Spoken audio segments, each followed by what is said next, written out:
Volcanic rock is so sharp too. Whoa, look how thick this is. A wondrous spectacle. We are in southern Washington State today, right outside Trout Lake, and we are exploring the Guler Ice Caves. You might be wondering why I'm so bundled up at the end of August here in Washington. This cave supposedly is below freezing year-round. We're gonna test that theory out today, and puts on spectacular displays of icicles throughout the cave. There's several different compartments of the cavern, and I'm excited to explore. I haven't been in a cave since we've been in the Pacific Northwest. We've looked for a couple, but this is the first time I've ever been in an ice cave, so this is gonna be super cool. This cave was actually discovered about 100 years ago, and they used it for cold storage for goods before they went to market, and actually provided ice to the nearby communities as far south as northern Oregon. And I'm really excited. The one thing that we've been reading a lot about is this white nose syndrome that's devastating bats across North America, and especially here in Washington State, where it was discovered in 2016 that white nose syndrome had migrated to this area. So there's a lot of restrictions in place. They recommend that you don't go in between cave systems without either changing your clothing and gear or thoroughly cleaning it. I haven't been in a cave yet, so our gear is good. Let's go dive into the Guler Ice Caves. Well, definitely felt a substantial drop in temperature as soon as you come down those stairs for sure. And I've definitely seen some pictures that looked more impressive than what we're seeing now, but again, it is late August, and I've heard that the cave doesn't really produce as big of a kind of a show or icicle formations as much as it used to because of the warmer winters that we've been getting. And they say that the peak time to come is around April or March. I'm still impressed because it's my first ice cave.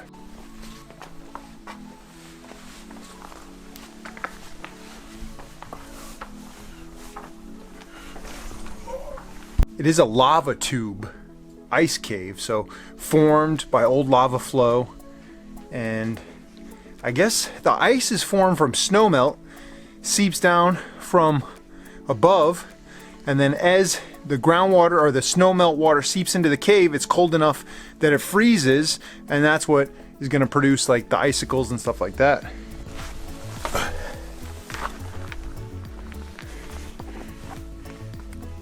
Definitely glad I'm wearing the helmet, for sure. Some tight squeezes. I would probably hit my head a bunch. I probably will hit my head a bunch.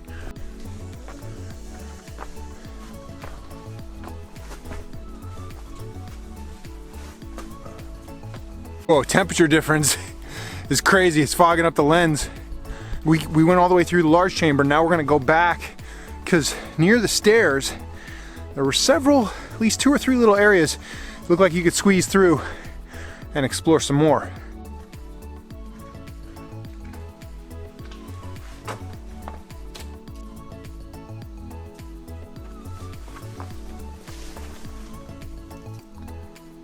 Whoa, look at those 3 big columns. Whoa, look how thick this is. That daddy is like 5 inches thick. Cool. So we're in this chamber now. It's like you come down the stairs, it's to the left, and way more ice over here. It felt like it was a little warmer in that longer passage, probably because it has that other opening on the other side.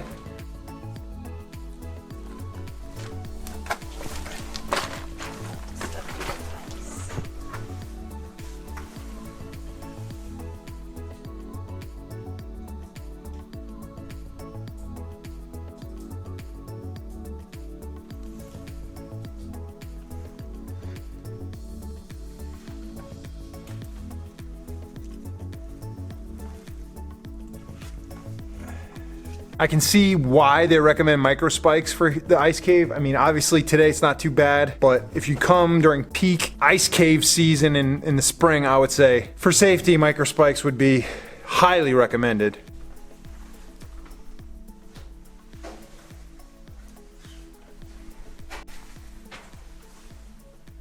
Oh, some good ice icicles down here. Now these ice caves, even before they were discovered by settlers, they were a popular source of water for the Native Americans, and you can see why. Guler was the name of the private landowner who owned the cave after they were discovered. And like I said, he used this to supply ice to neighboring towns, even as far south as Northern Oregon. This is a truly a wondrous spectacle to see these icicles and even stalactites and stalagmites, you know, forming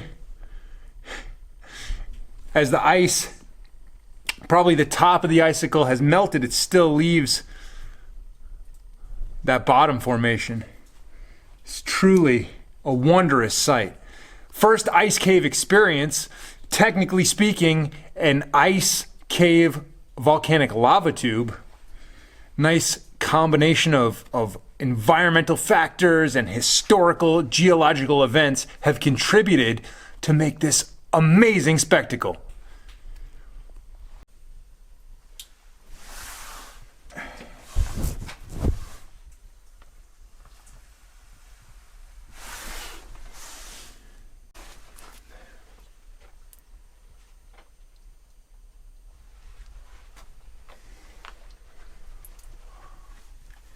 How far back do you want to go? Keep going. That looks like it ends. You see those? Plenty of tight squeezes in here. So you definitely get the full caving experience. The thing I like about this ice cave is not like a technical thing. You don't have to use mountaineering skills, ice axes, anything like that to get to. You can just drive up. It's what they call a show cave. And it's one of two caves that Gifford Pinchot National Forest promotes, and that is this one and then the Ape Cave. But there are thousands of caves in this region of Washington State, and traditionally almost all of them have been used for cold storage or rented out for people to keep their produce and goods before taking them to market.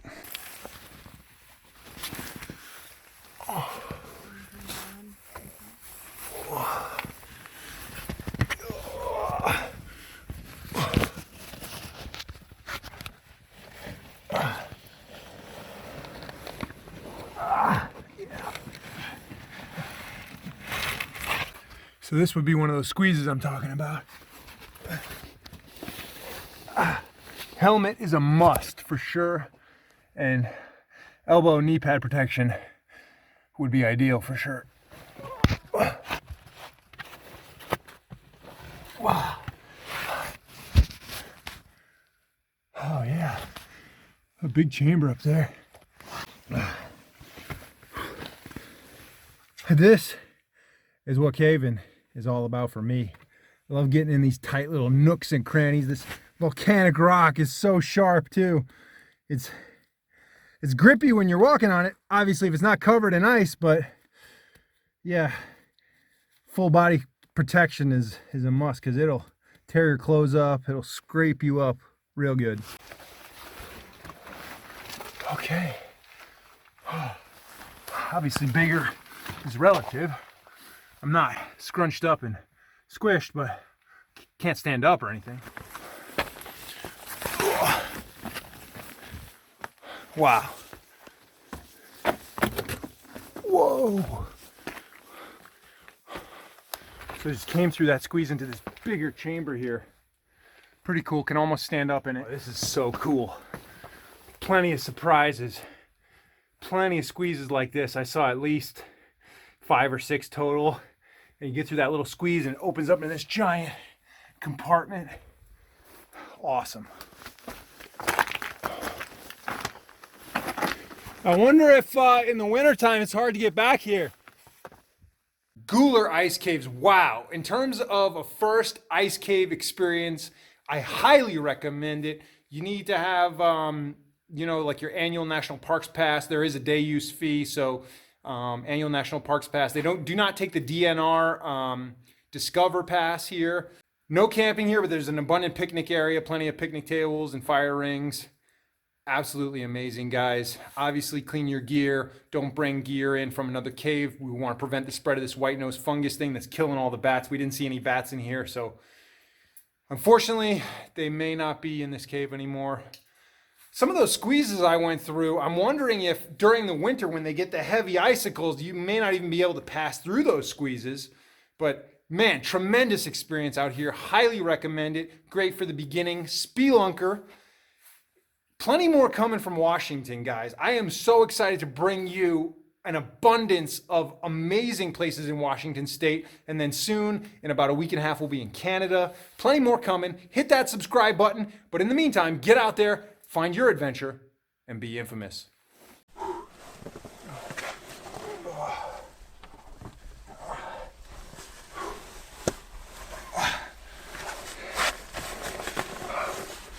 Okay.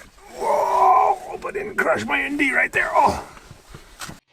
Infamous.